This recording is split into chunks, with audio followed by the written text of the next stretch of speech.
précieux, enlève mon iniquité.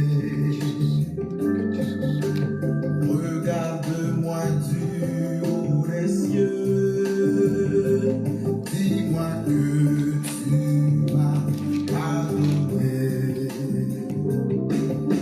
J'ai longtemps erré, cœur rebelle, mais j'entends ta voix qui m'appelle au pied de ta croix. Maintenant, tout confus, brisé, je me rends. Yes. Blanc, plus blanc que neige, blanc, plus blanc que neige, lavé dans le sang de l'agneau, je serai plus blanc que la neige. Alors, shalom, shalom, shalom. Soyez bénis au nom puissant de Jésus-Christ. Aujourd'hui, c'est le premier dimanche du mois de janvier, le premier dimanche de l'année 2026. Je me suis donné un exercice de venir encore en direct aujourd'hui pour vous parler des résolutions à prendre en ce début de l'année, en cette nouvelle année, les résolutions à prendre en tant que chrétien. Qu'est-ce que Dieu attend de toi? Qu'est-ce que Dieu voudrait de toi? Qu'est-ce que tu dois faire pour que cette année ne soit pas comme les années antécédentes? Ce sont les raisons pour lesquelles nous sommes là aujourd'hui. Et aidez-nous à partager bien le live. Permettez à beaucoup de gens de bénéficier de cette parole de vérité. Il y a beaucoup de prédications ces derniers moments. Il y a beaucoup d'églises. Il y a beaucoup d'enseignements. Mais qu'est-ce que, en temps normal, vous devez entendre ces derniers moments? En ce moment où nous sommes, qu'est-ce qu'un chrétien devrait normalement entendre? Nous sommes là pour vous parler d'un message que Dieu nous a mis à cœur aujourd'hui, dimanche. Aujourd'hui, le jour du Seigneur, le premier dimanche de l'année 2026. Suivez-nous. J'ai contemplé, je puis croire.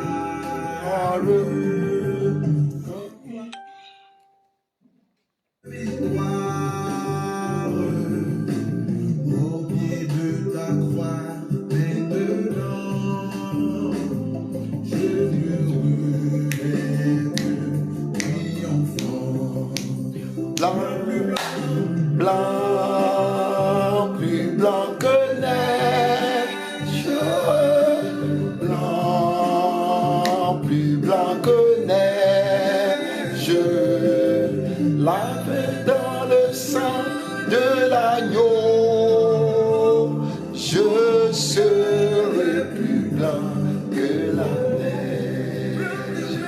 Oh, blanc, plus blanc que neige. Blanc, plus blanc que neige. Lavé dans le sang de l'agneau, je serai plus blanc que la neige. Alors, shalom, shalom, shalom. Nous allons devoir commencer. Une fois encore, je vous souhaite un bon dimanche, le jour du Seigneur, le premier dimanche de l'année 2026. Le Seigneur nous a mis à cœur de vous parler d'un sujet très important. Avant de commencer, je prie pour tous ceux qui me suivent, tous ceux qui me suivent actuellement. Je prie pour les âmes qui m'entendent en ce moment. Je prie pour toute personne connectée sur cette page en train de me suivre, je déclare que la parole de Dieu que vous voulez entendre en ce moment, que cette parole ouvre vos esprits sur les bonnes conduites à tenir en cette année 2026. Que cette parole ouvre vos esprits sur ce que Dieu attend de vous cette année. Que cette parole vous permette de connaître la volonté de Dieu pour votre vie en cette année 2026.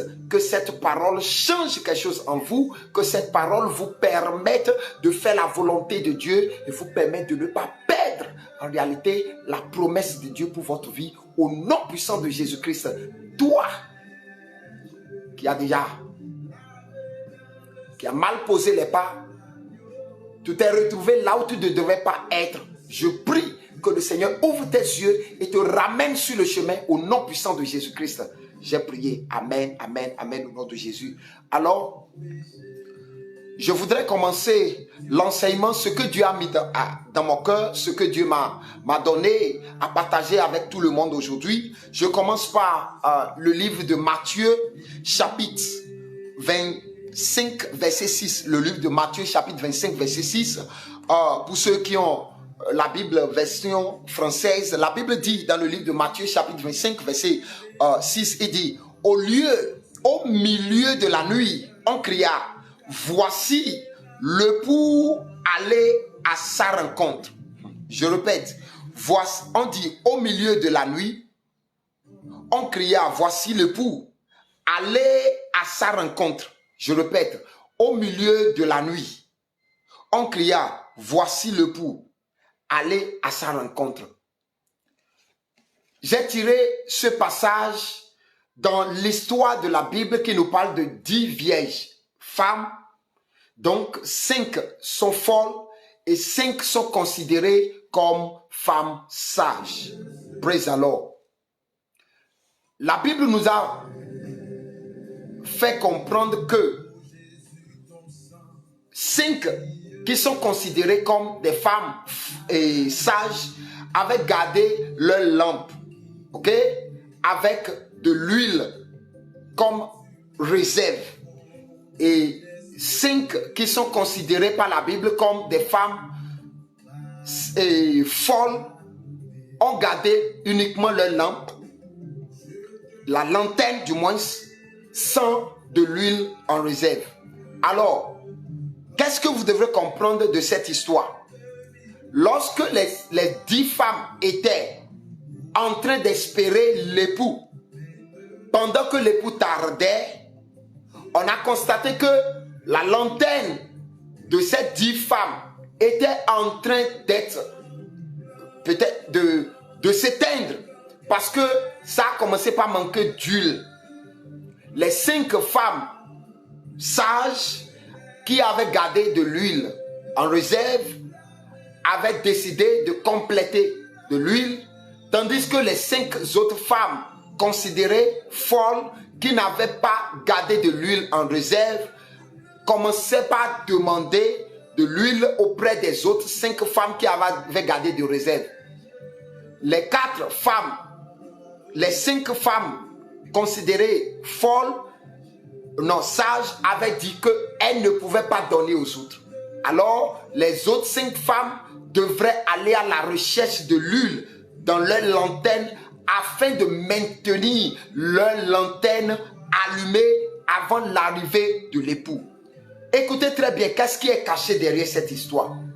C'est quoi la lanterne ici? La lampe. C'est quoi l'huile qui avait été gardée comme réserve? C'est quoi l'huile que ces femmes étaient parties rechercher? Et avant leur arrivée, l'époux était déjà là.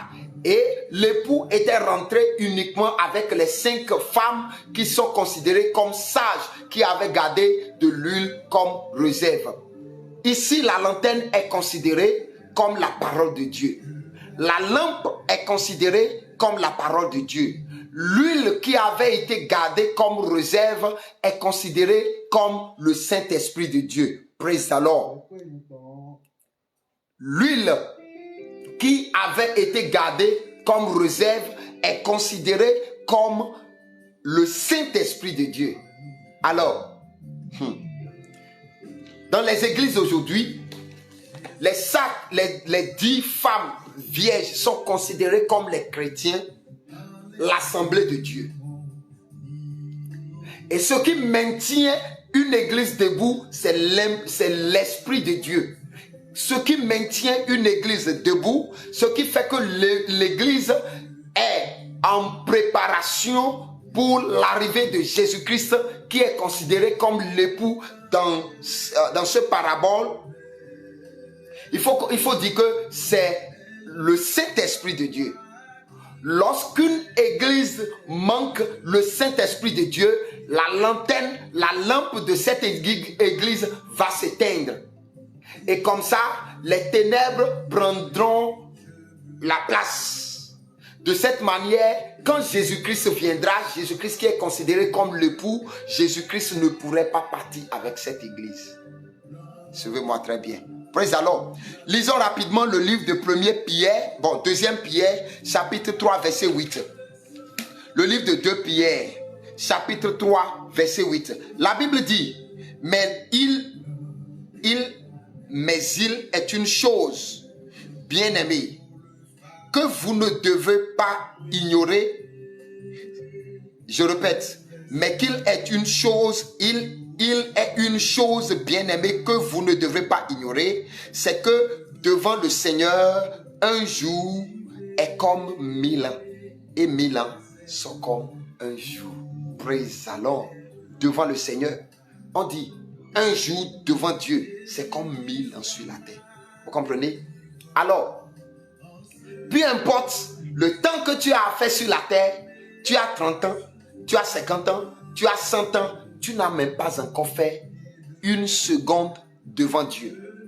Si la Bible nous dit que 1000 ans devant Dieu est comme un jour devant l'Éternel, cela voudra dire que tout le temps que nous passons sur la terre, on n'a même pas encore fait une seconde devant Dieu. Praise alors. L'église d'aujourd'hui,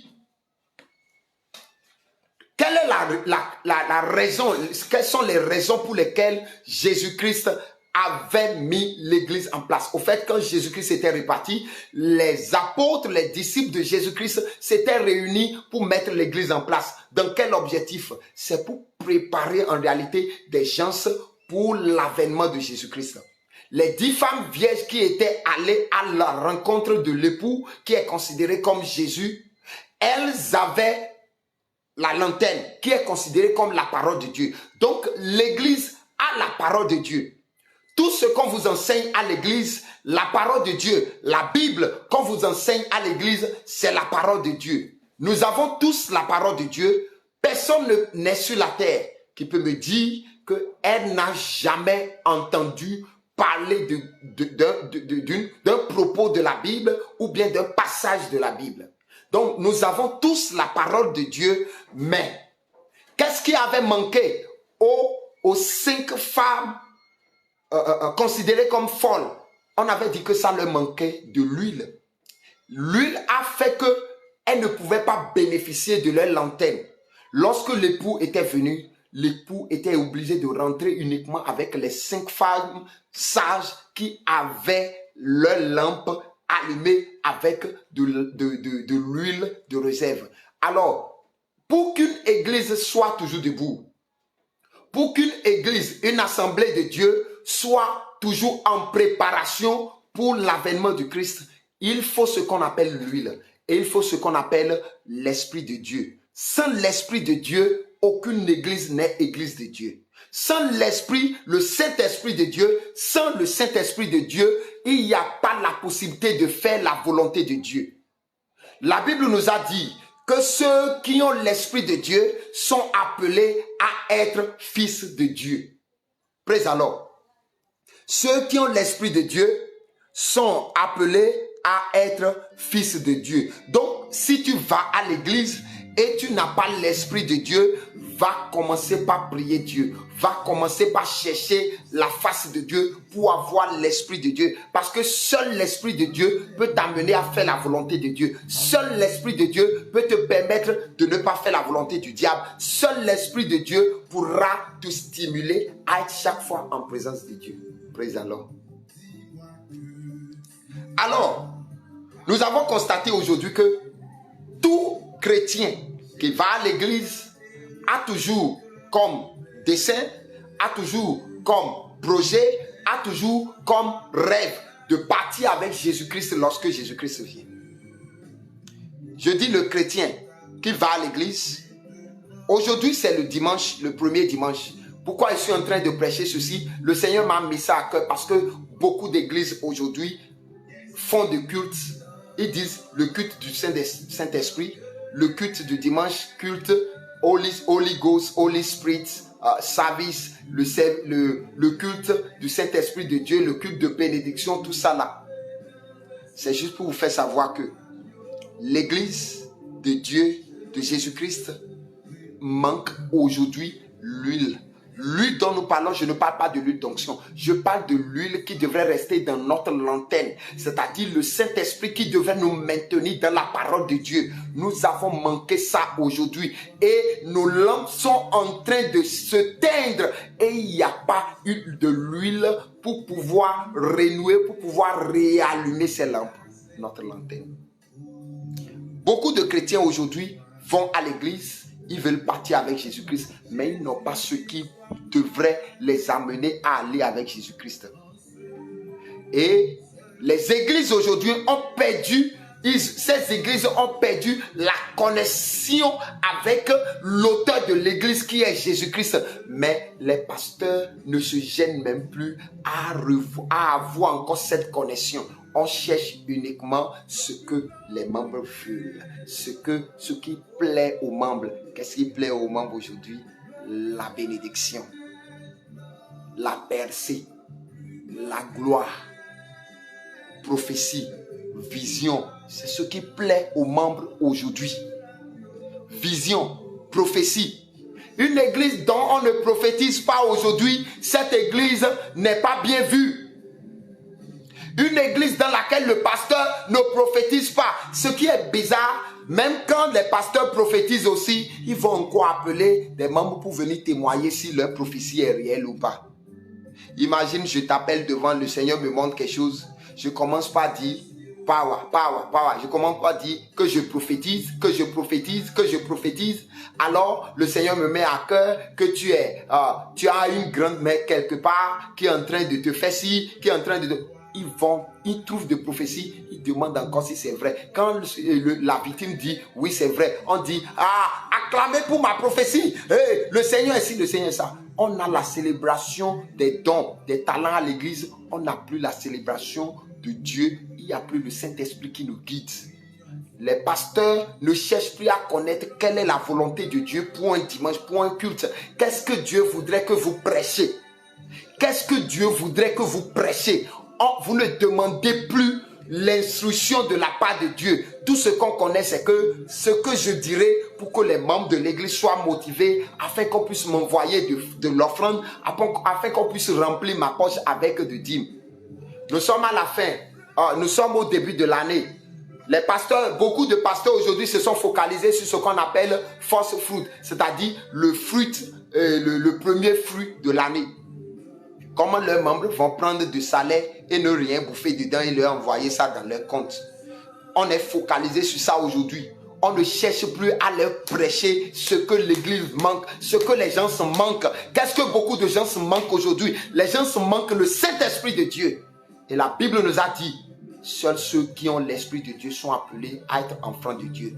Quand tu n'es pas enfant de Dieu, tu ne peux pas partir avec Jésus-Christ. Je suis pasteur, je suis évangéliste, je suis apôtre, je suis révérend, je suis maître de la chorale, je suis bishop. Peu importe ce que tu es, cela ne peut pas t'amener au ciel. La seule chose, le seul titre qui peut t'amener au ciel, c'est quoi? C'est le titre de l'enfant de Dieu. Quand tu es enfant de Dieu, cela voudra dire que tu fais la volonté de Dieu. Et il y a la possibilité qu'après la mort, tu ne manques pas le royaume des cieux. Aïe, que le Seigneur nous aide au nom puissant de Jésus. Que le Seigneur nous aide au nom puissant de Jésus-Christ. Praise the Lord. Donc je ne sais pas si vous comprenez ce que je suis en train de dire.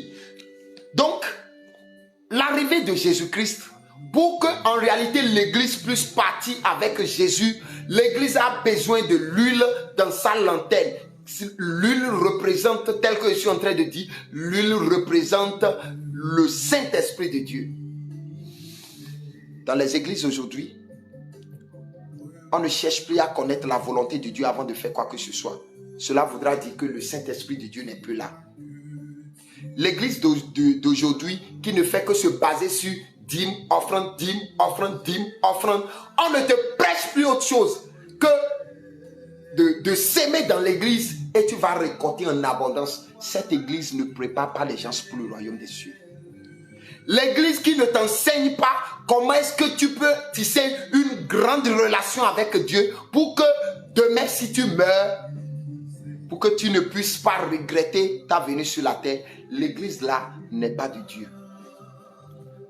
Regardez le livre de Thessaloniciens. 1er Thessaloniciens chapitre 5 verset 2. 1er Thessaloniciens chapitre 5 verset 2.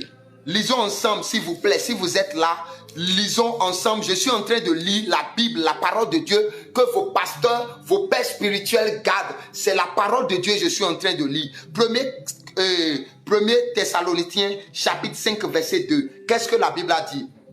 La Bible dit, car vous savez bien vous-même que le jour du Seigneur viendra comme un voleur dans la nuit. Le jour du Seigneur, c'est-à-dire l'avènement du Christ. Le jour où Jésus-Christ va apparaître, il va venir comme un voleur dans la nuit. Le voleur, qu'est-ce que le voleur fait lorsque le voleur voudrait aller dérober une maison, braquer une maison? Il ne les appelle pas pour les informer, pour dire, hey, dans telle maison, je serai à l'honneur aujourd'hui, hein, et je vais vous rendre visite aujourd'hui. Hein. Le voleur ne fait pas ça. Le voleur surprend. Il surprend parce que quoi, s'il informait avant d'aller, les policiers pourraient l'attendre là-bas. Donc, l'arrivée de Jésus-Christ serait comme de voleur qui est parti dérober la nuit. Ce ne serait pas surprise. Prise alors. Alors, tel que les 10 femmes vierges étaient parties à la rencontre de Jésus-Christ et elles n'avaient pas gardé tout ce qu'il faut. C'était uniquement 5 qui avaient gardé ce qu'il fallait pour rencontrer Christ. Vous voyez que les autres étaient partis à la recherche de ce qu'il fallait, c'est-à-dire l'huile dans leur lanterne. Et subitement, l'époux était arrivé. Et ces 5 femmes ne pouvaient plus partir. C'est comme ça dans l'église aujourd'hui. Si vous manquez le Saint-Esprit de Dieu, l'arrivée de Jésus-Christ va vous surprendre et vous ne pouvez pas partir avec Jésus-Christ. L'arrivée de Jésus-Christ serait comme le voleur qui apparaît la nuit. Le voleur qui apparaît la nuit pour dérober. Il surprend sa victime. Je prie l'Esprit de Dieu, l'huile qui va réallumer votre lanterne, que cette huile soit donnée au nom puissant de Jésus-Christ. Que cette huile vous soit donnée au nom de Jésus-Christ. L'huile là est représentée le Saint-Esprit de Dieu. Que le Saint-Esprit de Dieu qui va vous guider dans tout ce que vous faites. Le Saint-Esprit de Dieu qui va vous montrer le bien du mal. Le Saint-Esprit de Dieu qui vous fera savoir si vous êtes escroqué ou pas. Que le Saint-Esprit là vous soit donné au nom puissant de Jésus-Christ. Amen. La Bible a dit dans le livre de Joël, chapitre 2, verset 28, qu'est-ce que la Bible dit? Il dit, au dernier jour, j'enverrai mon esprit sur toute chair. Ok? C'est sur tout le monde. L'Esprit de Dieu, c'est sur tout le monde. Ce n'est pas uniquement le pasteur qui devrait avoir l'Esprit de Dieu. Ce n'est pas uniquement les ouvriers de l'église qui devraient avoir l'Esprit de Dieu. Ce n'est pas uniquement la femme du pasteur qui devrait avoir l'Esprit de Dieu. C'est tout le monde qui a accès à ça. Parce que quand Jésus-Christ était venu, lorsqu'il voudrait partir, il avait demandé à ses apôtres d'aller se réunir dans la chambre haute pour pouvoir prier, pour avoir l'Esprit Saint avant de faire quoi que ce soit. Sans l'Esprit de Dieu, tu ne peux pas faire la volonté de Dieu. Que le Seigneur nous aide au nom puissant de Jésus-Christ. Donc, l'arrivée de Christ serait comme de voleurs apparaît la nuit. Église, est-ce que vous vous préparez réellement? Est-ce que vous n'êtes pas là à réciter Psaume 35? Seigneur, combat tous mes ennemis, combat ceux qui me combattent. Vous êtes là à réciter Psaume 35 dans votre église au moment où l'Antichrist, le diable est en train de travailler sérieusement pour gagner tout le monde. Est-ce que vous n'êtes pas là en train de parler de la bénédiction, de la gloire, alors que l'Antichrist est en train de gagner tout le monde? Est-ce que vous n'êtes pas là en train de parler de comment vous allez voyager uniquement, de comment vous allez construire de la gloire terrestre et Jésus-Christ va vous surprendre? Nous sommes en 2026, considéré comme une nouvelle année et vous devrez avoir une nouvelle résolution. Tu ne peux pas le faire sans l'Esprit de Dieu. Tu ne peux pas le faire sans avoir une relation avec Christ. Tu ne peux pas le faire en étant uniquement là où on te parle de comment tu vas combattre les sorciers de ta famille. Vous combattez les sorciers. Vous demandez de bénédiction, bénédiction, bénédiction. Vous oubliez même l'objectif principal de l'église, le salut. Je veux parler du salut authentique. Vous oubliez ça totalement. Que le Seigneur nous aide. Alors, l'assurance, ce qui prouve que Jésus-Christ viendra, ce qui prouve l'assurance, c'est-à-dire la certitude que nous aurons encore l'arrivée de Jésus-Christ. C'est ça la Bible a dit dans le livre de 1 Thessaloniciens chapitre 5 verset 2, que son arrivée serait comme de voleur la nuit. Numéro 2.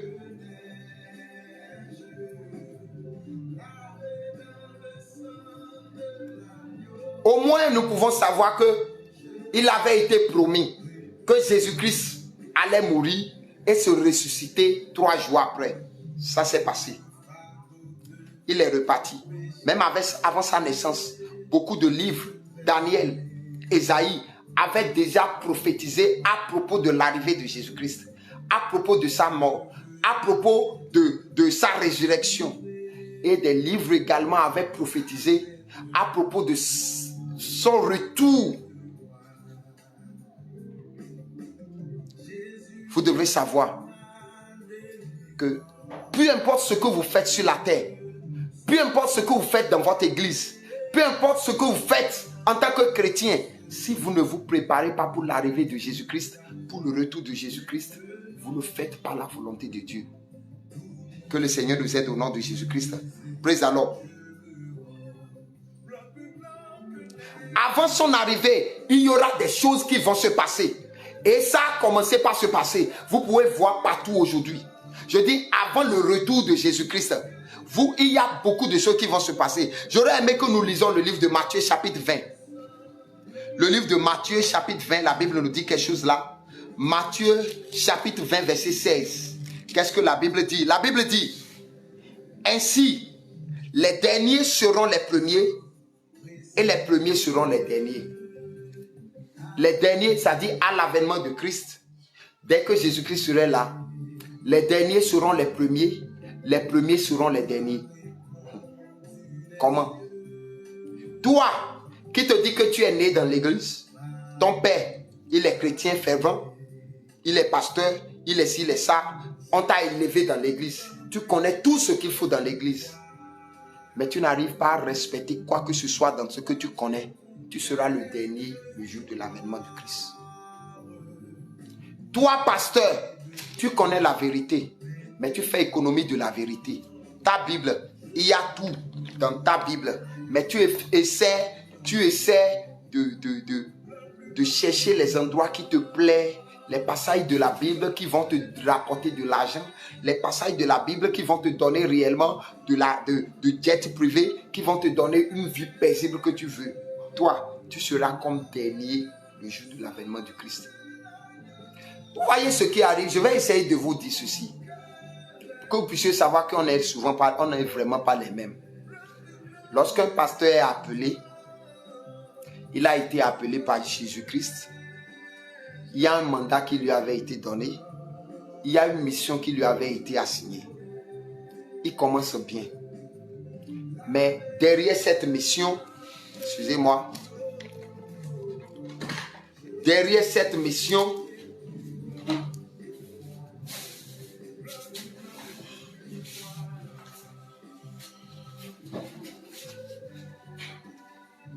derrière la mission qui lui avait été assignée, vous devez savoir qu'il y a un prix à payer. J'ai dit ici la dernière fois, lorsque Dieu avait appelé Abraham, Dieu ne lui avait pas tout dit en même temps. Dieu lui avait demandé de sortir de la maison de son père et d'aller là où il va lui montrer. Et non là où il a déjà montré. Là où il va lui montrer.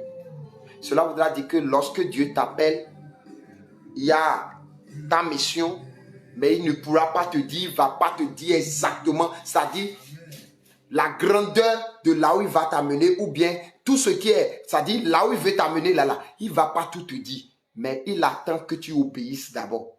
Et aussi, fais face à des challenges, des sacrifices que tu dois payer. Fais d'abord avant qu'il te bénisse. Donc, lorsqu'un pasteur est appelé, au début, il est testé. Il est appelé, il a son mandat, il a une mission. Au début, les choses ne seraient pas encore roses telles qu'il pensait. Il doit d'abord se sacrifier. Il y aura la faim.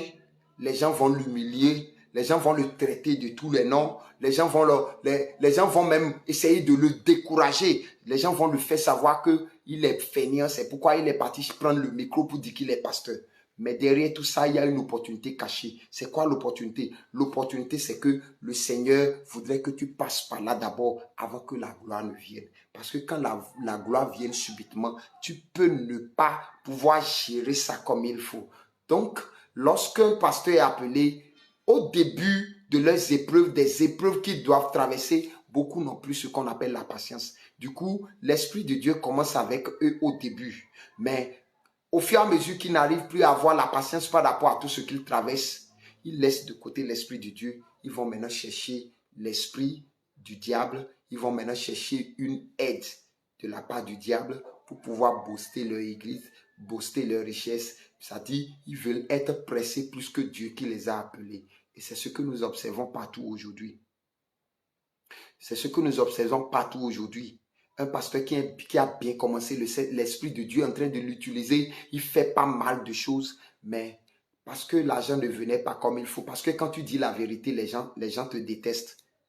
La vérité que nous disons aujourd'hui, les gens nous voient comme quelqu'un qui est cinglé, mais on s'en fout. Dieu nous a appelés pour une raison. Donc, beaucoup de gens, lorsque ces épreuves commencent par arriver, ces personnes n'arrivent plus à tenir. Ils vont chercher une aide ailleurs et l'aide là, ça les enlève totalement du chemin de Dieu. Et c'est ce que nous voyons partout aujourd'hui. Vous voyez une église aujourd'hui qui ne peut même pas faire, une église qui ne peut même pas faire 2 semaines de culte, 2 semaines sans, c'est-à-dire, et se concentrer uniquement sur le royaume des cieux. Il n'y en a pas ça. Une église qui n'impose pas les mains pour donner de prophéties. Les gens pensent qu'il n'y a pas de l'Esprit Saint, il n'y a pas l'Esprit de Dieu là. Alors que c'est faux. C'est ce que vous faites. Ils sont en train de vous escroquer, s'il vous plaît. Nous sommes dans une nouvelle année, l'année 2026. Cherchez votre manière. Au fait, revoyez la manière par laquelle vous êtes en train de servir votre Dieu. Regardez, au fait, qu'est-ce que vous allez chercher à l'église? Est-ce que vous allez à l'église uniquement parce que vous voulez que Dieu vous bénisse? Si c'est uniquement ce qui t'amène à l'église, tu vas tomber dans la main des escrocs. Si tu vas à l'église parce que tu voudrais uniquement de miracles, tu vas tomber dans la main des escrocs. Les gens qui vont même mettre, un pasteur qui va mettre la main sur toi et il va ramasser tout ce que tu as comme gloire pour pouvoir maintenant construire son église. Tu vas tomber dedans. Ne cherchez plus la gloire dans l'église, mais cherchez plutôt Dieu qui a la gloire. C'est lui qui t'a créé. Il connaît ce qui est bon pour toi. Quand tu cherches à le connaître, quand tu cherches à faire sa volonté, il connaît tous tes besoins. Tu demandes, il va te le faire. Tu n'as pas besoin du miracle d'un pasteur d'abord avant de te sortir. Tu n'as pas besoin de l'onction d'un pasteur d'abord avant de réaliser les promesses de Dieu pour ta vie. Qu'est-ce que tu as besoin? Tu as besoin de la source, le Saint-Esprit de Dieu. Le Saint-Esprit de Dieu. Que le Seigneur vous aide au nom de Jésus-Christ. Alors, tel que je disais tout à l'heure, il y a beaucoup d'événements. La Bible nous a dit, tel que j'ai dit tout à l'heure, que les premiers seront les derniers. Et c'est ce que nous sommes en train de voir. Beaucoup de gens tombent aujourd'hui. Les gens tombent, des gens qui sont tellement forts, les gens qui prient bien, les gens que le Saint-Esprit utilise, les gens qui sont comme la bouche de Dieu, ils sont comme les oreilles de Dieu devant les êtres humains. Ces personnes aujourd'hui ont tout abandonné. Ces personnes aujourd'hui ont porté maintenant l'habit de la gloire terrestre. On veut rouler dans un jet privé. C'est tous ceux qui prennent contrôle aujourd'hui. Le Seigneur va vous aider au nom puissant de Jésus-Christ. Donc, numéro 2. On dit, l'amour du Christ va se refroidir dans la vie de beaucoup de gens. Lisons le livre de Matthieu encore. Matthieu chapitre 24, verset 12. Matthieu chapitre 24, verset 12. Qu'est-ce que la Bible dit? La Bible dit, et parce que l'iniquité sera accrue, la charité du plus grand nombre sera refroidie. Jesus Christ. Je relis encore. Et parce que l'iniquité sera accrue, la charité du plus grand nombre se refroidira.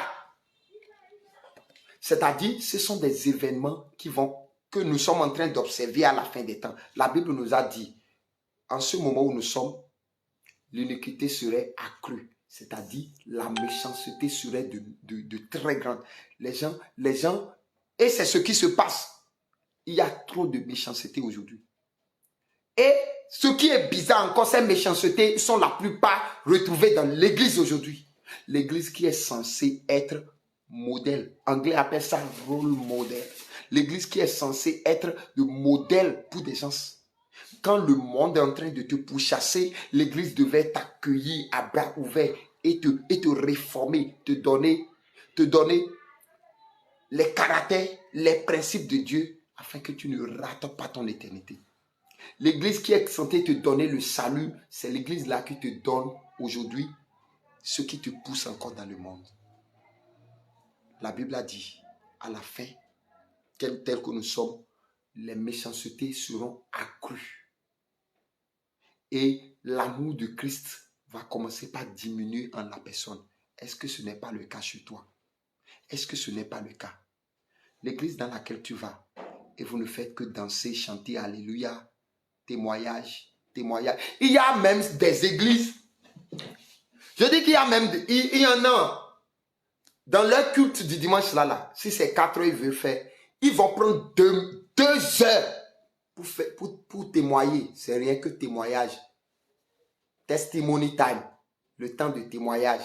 Et tu ne vas rien entendre. Ce que vous allez entendre dans leur témoignage, c'est que praise the Lord, praise the Lord. Je remercie le Dieu de notre papa. Tu ne vas pas dire je remercie Dieu. Tu entends? Je remercie le Dieu de notre papa. Lorsque j'étais venu dans cette église, j'avais eu des problèmes dans mon boulot. Mais lorsque papa a prié pour moi, Dieu a tout réglé. Praise the Lord. Lorsque j'étais venu dans cette église, la dernière fois, j'ai fait mon mariage, j'étais dans le problème de l'enfant. Pasteur a prié pour moi, j'ai eu de grossesse, j'ai donné de naissance. Praise the Lord. Lorsque j'étais en train de marcher, je prie, mon pasteur a prié pour moi, j'ai eu l'argent, j'ai acheté voiture. Praise the Lord. C'est rien que des choses comme ça, tu entends. Témoignage. Et j'avais les maux de tête. Mon pasteur a mis la main sur moi. Il a prié pour moi et je suis guéri. Praise the Lord. Ce sont des témoignages que nous entendons partout. Et ils vont prendre 2 heures successivement.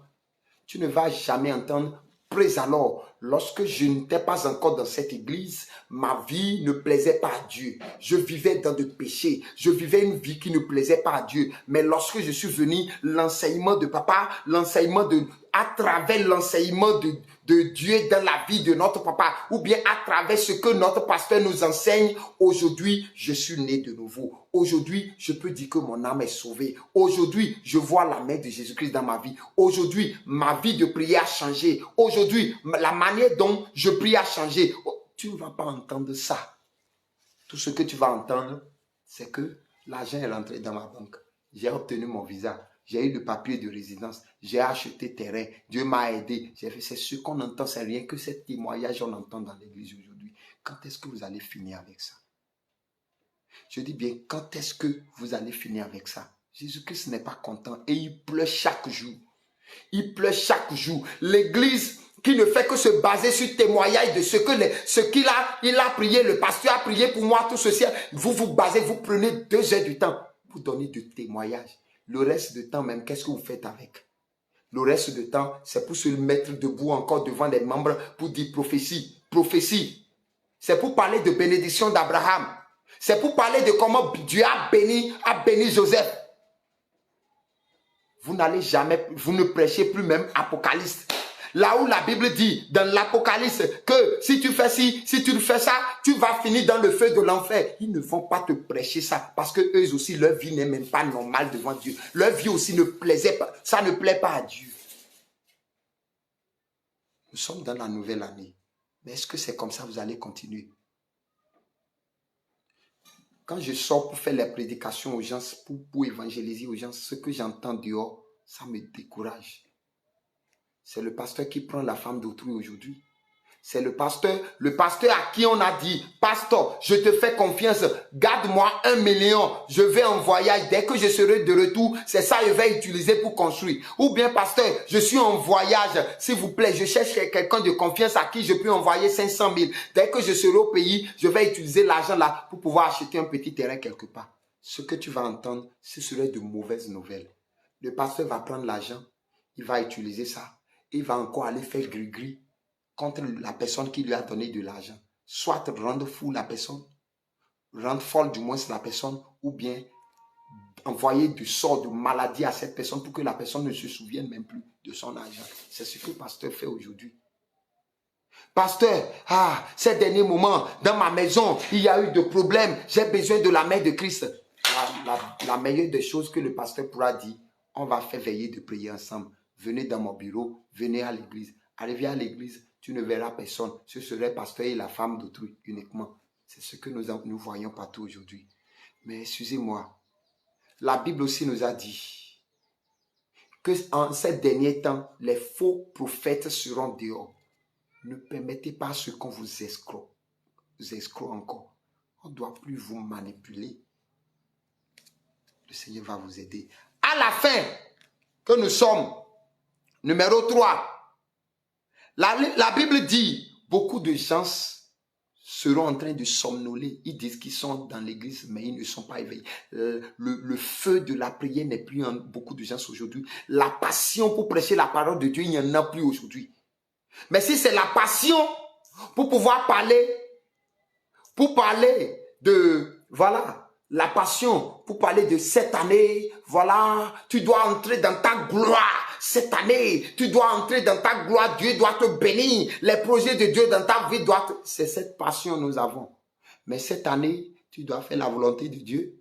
Cette année, tu ne dois pas faillir Dieu. Cette année, tu dois être utile à Dieu. Cette année, tu dois faire ci dans la maison de Dieu. Cette année, ta vie doit plaire à Dieu. Il n'y a pas ça. Il n'y a plus ça. On ne veut plus prêcher de ça aujourd'hui. Le Seigneur au contrôle. Lisons également le livre de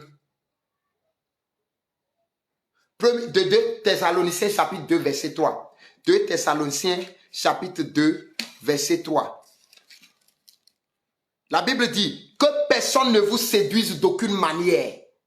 Je lis bien, écoutez bien, je lis le livre de 2 Thessaloniciens, chapitre 2, verset 3. La Bible dit que personne ne vous séduise d'aucune manière, car il faut que l'apostasie soit arrivée auparavant et qu'on ait vu paraître l'homme du péché, le fils de la perdition. Que personne ne vous séduise. Que personne ne vous dise que je suis le Seigneur. Que personne ne vous dise que voilà, le Seigneur m'a dit ci, le Seigneur m'a dit ça. Oui, le Seigneur peut le dire. Mais faites très attention. Le fils de la perdition qui est le diable, il est partout aujourd'hui, il rôde. Et c'est dans la vie des pasteurs, on voit réellement la puissance du diable aujourd'hui. Faites très attention. Nous sommes là pour éveiller vos consciences. Nous sommes là pour vous faire savoir que tout ce que vous avez besoin dans l'église, c'est d'aller au ciel. Le Seigneur va vous bénir. Si c'est la bénédiction, là, ça va venir. Moi, je ne prêche pas la bénédiction, je ne parle pas de ça, mais les gens bénissent aussi, mais Dieu bénisse aussi les membres de mon église. Oui, je peux prier pour toi. Quel que soit le problème que tu as, tu m'appelles, je prie pour toi, Dieu exauce la prière. Mais nous ne mettons pas ça en tête. C'est pas ça réellement notre objectif. Oui, on prie pour toi. Tu as des miracles, tu as ci, tu as ça. Je le fais. Les gens sont enceintes de 10 mois, de 13 mois. Mais j'ai prié, la personne est libérée. Les gens sont dans des maladies des années. On a prié, ces personnes sont guéries. Les gens sont dans des problèmes de job. On a prié, ils ont obtenu du job. Les gens sont dans un problème pas possible de mariage. On a prié, le mariage est venu. Mais ce n'est pas ça notre étiquette. Notre étiquette, c'est que tu fais la volonté de Dieu. Dieu fait ta volonté. Notre étiquette, c'est que nous te préparons pour le royaume des cieux. Notre étiquette, c'est que comment est-ce que tu dois être prêt pour l'avènement du Christ. Si demain, la mort te prend, est-ce que tu iras au ciel? Si demain, Jésus-Christ apparaît, est-ce qu'il va partir avec toi? C'est nous notre étiquette. C'est comment est-ce que nous allons ramener l'objectif de l'Église sur la terre. Parce que l'objectif de l'Église, c'est de préparer des gens pour l'avènement de Christ. Mais aujourd'hui, ce n'est plus le cas. L'objectif de l'Église, c'est de rendre riches les pasteurs, c'est de rendre riches les membres. L'objectif de l'Église, c'est de permettre aux gens de construire les gloires terrestres. C'est ce qu'il y en a aujourd'hui. Le Seigneur va vous aider au nom de Jésus-Christ. Donc, tel que je suis en train de dire, j'ai lu, la Bible a dit dans le livre de 2 Thessaloniciens, chapitre 2, verset 3, il dit que personne ne vous séduise. Ne permettez pas ce que les gens vous séduisent. Nous sommes à la fin des temps. Le Seigneur va vous aider au nom puissant de Jésus-Christ. Regardez Daniel dans la Bible. Regardez Daniel. La fin de l'histoire de Daniel, le roi Nebuchadnezzar avait pris une résolution. Dit que à partir d'aujourd'hui, que personne ne sache plus un autre Dieu en dehors du Dieu de Daniel. Vous voyez, qu'est-ce qui a amené cette décision? La vie de Daniel a glorifié le nom de Christ. La vie de Daniel a glorifié le nom de Dieu. Il n'y a aucun endroit où la Bible nous a dit, hey, lorsqu'ils ont pris Daniel, on voudrait le jeter dans des fosses de lions. Voilà, il a commencé par prier. Il dit, Seigneur, sauve-moi, Seigneur, sauve-moi, Seigneur. Daniel n'a jamais fait ça. Parce qu'il croit en Dieu qu'il sait. Il sait que le Dieu qu'il est en train de servir, qu'il est en train de prier et que les gens voudraient lui faire le mal, ce Dieu va le sauver. Sa vie avait été une leçon pour tout le monde entier. La vie de Daniel avait été une leçon. La vie des 3 Hébreux dans la Bible, dans le livre de Daniel, avait été une leçon. La Bible nous a dit qu'ils avaient refusé de se prosterner devant l'idole, les fétiches du roi. Le roi avait décidé de les jeter dans le feu. Mais arrivé dans le feu, la 4e personne les a rejoints, qui est le Christ. Ta vie doit enseigner la parole de Dieu. Ta vie doit montrer que tu es de vrai fils de Dieu. Ce n'est pas ce qu'on vous apprend aujourd'hui. Que le Seigneur nous aide au nom de Jésus-Christ. L'objectif de mon message ce soir, c'est de vous faire savoir que nous sommes dans l'année, la nouvelle année, telle que tout le monde dit. Alors, tu as ta lampe allumée, mais est-ce que tu as de l'huile extra? Est-ce que tu as de l'huile en réserve?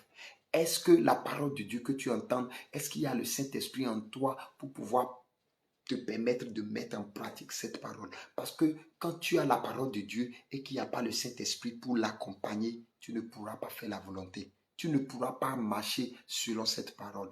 Alors, ne soyez pas comme les 5 femmes vierges qui allaient à la rencontre de l'époux, mais qui n'avaient pas gardé de l'huile de réserve. Vous devrez avoir de réserve. C'est quoi le réserve ici? Le réserve ici représente l'Esprit de Dieu. Si tu n'as pas l'Esprit de Dieu, tu n'es pas considéré comme enfant de Dieu. Et quand tu n'es pas enfant de Dieu, si tu meurs aujourd'hui, tu vas dans le feu de l'enfer. Si tu meurs aujourd'hui, tu vas dans le feu de l'enfer. Praise alors. Praise alors.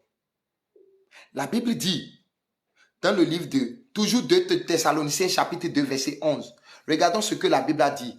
2 Thessaloniciens, chapitre 2, verset 11. La Bible dit, aussi Dieu leur envoie une puissance d'égarement pour qu'ils croient au mensonge, afin que tous ceux qui n'ont pas cru à la vérité, mais qui ont pris plaisir à l'injustice, soient condamnés. Lorsqu'on te dit la vérité, tu fais ta tête. Dieu va aussi endoucir ton cœur. afin que tu ne crois plus en cette vérité, afin que tu sois détruit éternellement. Cela ne serait pas ta portion. La Bible nous a parlé de l'avènement du Christ. Dans le livre de Thessaloniciens, 1 Thessaloniciens, chapitre 4, versets 16 à 17, la Bible nous a parlé de la manière dont Jésus-Christ va apparaître dans le ciel. Les morts qui étaient morts en Christ vont se réveiller et se transformer, aller le rejoindre. Et les saints qui sont sur la terre également vont se transformer, aller le rencontrer. Et maintenant, les autres qui sont sur la terre, quel serait leur cas? Quel serait le sort? C'est de ça il s'agit. Aujourd'hui, tu as la possibilité d'entendre la parole de Dieu, d'écouter la parole de Dieu. Aujourd'hui, on te parle de Jésus-Christ. Aujourd'hui, on te supplie pour ne pas vivre la vie qui te plaît, mais de vivre la vie qui plaît à Dieu. Tu ne connais pas demain. Tu peux mourir même avant demain. Tu peux même mourir avant de finir janvier. Hey, ce n'est pas la malédiction. Je ne vous insulte pas. La mort là, c'est un phénomène inévitable. C'est un phénomène inévitable. C'est tout le monde. Moi qui suis ici, qui suis en train de te parler, je vais mourir un jour. Seulement que nous ne connaissons pas le jour et nous n'allons pas mourir au même moment. Nous n'allons pas aussi mourir la même mort. Donc si tu veux ou pas, tu vas mourir. Et si tu meurs et tu constates que là-bas, il n'y a pas la possibilité de rentrer, tu ne peux pas revenir. Chers frères et sœurs en Christ, mettez de l'huile dans votre lanterne. L'époux tardait, mais l'époux sera bientôt là. Jésus-Christ tarde, mais il va bien, il serait bientôt là. Est-ce que tu as l'esprit qui pourrait maintenant te faire partir avec lui? Est-ce que l'esprit de Dieu est en toi? Est-ce que tu ne vas pas à l'église juste parce que ce que tu veux que Dieu te fasse? Est-ce que tu ne vas pas seulement à l'église parce que tu aimes l'onction de ton pasteur? Est-ce que tu ne vas pas à l'église parce que ton pasteur parle de mariage? Parce que ton pasteur, il a une bouche de la parole douce pour te séduire. Est-ce que ce n'est pas à cause de ça que tu vas à l'église? Il faut aller à l'église parce que tu veux connaître l'auteur de l'église. Va à l'église parce que tu veux que Dieu te montre le chemin du royaume des cieux. Parce que tu veux que l'église te réforme, l'église te donne tout ce qu'il faut pour ne pas rater le royaume des cieux. Et en faisant cela, tu ne vas pas perdre ton éternité. C'est deux endroits. Soit tu vas au ciel, soit tu vas dans le feu de l'enfer. Et le feu de l'enfer ne sera pas votre partage au nom puissant de Jésus-Christ.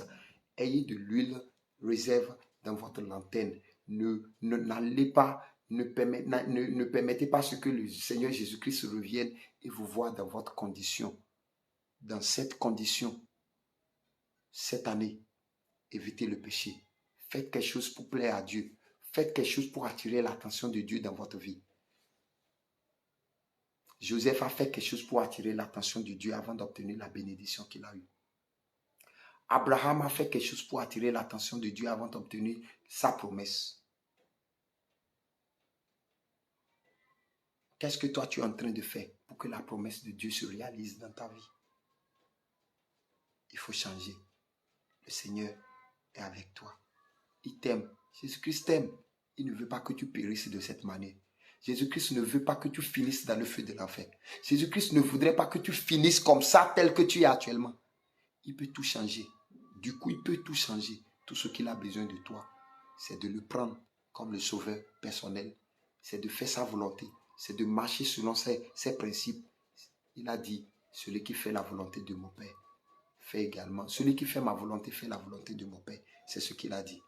Il a dit dans le livre de Jean, chapitre 14, verset 1 à 3, il dit dans la maison de son Père, il y a plusieurs demeures.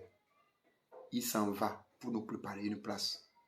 Après avoir préparé la place, il reviendra nous chercher afin que là où il serait, pour que nous y soyons également. Mes frères et sœurs, qu'est-ce que vous êtes en train de faire pour que, à l'arrivée de Christ, vous puissiez le suivre, pour que vous puissiez partir avec lui? Il faut te repentir. Revois tes copies. Il faut même t'asseoir et analyser tout un jour. Celui qui était mort hier, il voudrait aussi voir aujourd'hui. Ceux qui n'ont pas vu l'année 2026 et qui sont partis en 2025, ils voudraient aussi voir cette année. Ils avaient beaucoup de plans. Les gens font tontine. Les gens ont l'argent dans la banque. L'argent que tu cherches aujourd'hui, c'était un nom, des millions dans la banque, des milliards dans leur compte bancaire. Mais ils sont morts. Ils ont tout laissé pour partir. C'est quelqu'un d'autre qui va bénéficier de ces sous. alors l'argent ne doit pas te pousser contre Dieu. L'argent ne doit pas te pousser à aller contre Dieu. L'argent ne doit pas être le Dieu de ta vie. Cherche à connaître le Dieu créateur. En faisant cela, vous êtes bénis au nom de Jésus-Christ. Voici mon message pour vous ce matin. Mon nom c'est Raphaël Olusegun Christeneyi. Je suis pasteur de l'église évangélique des proclamateurs de l'enlèvement. Nous parlons beaucoup plus de l'arrivée de Jésus-Christ. Peu importe ce que tu as comme problème, Jésus est capable de le faire. Ce n'est pas nous. Nous prions. Jésus est juste la prière. Partage mes vidéos. Partage. Sauve la vie de quelqu'un. Le monde est rempli de méchanceté. L'église est remplie de méchanceté. Partage ma vidéo. Permets à certaines personnes d'être éclairées également. En faisant cela, tu es béni au nom de Jésus-Christ. Soyez bénis au nom de Jésus-Christ. Cette parole, vous ne serez pas coupable de ça à la fin des temps. Au nom de Jésus-Christ, j'ai prié. Amen. Soyez bénis.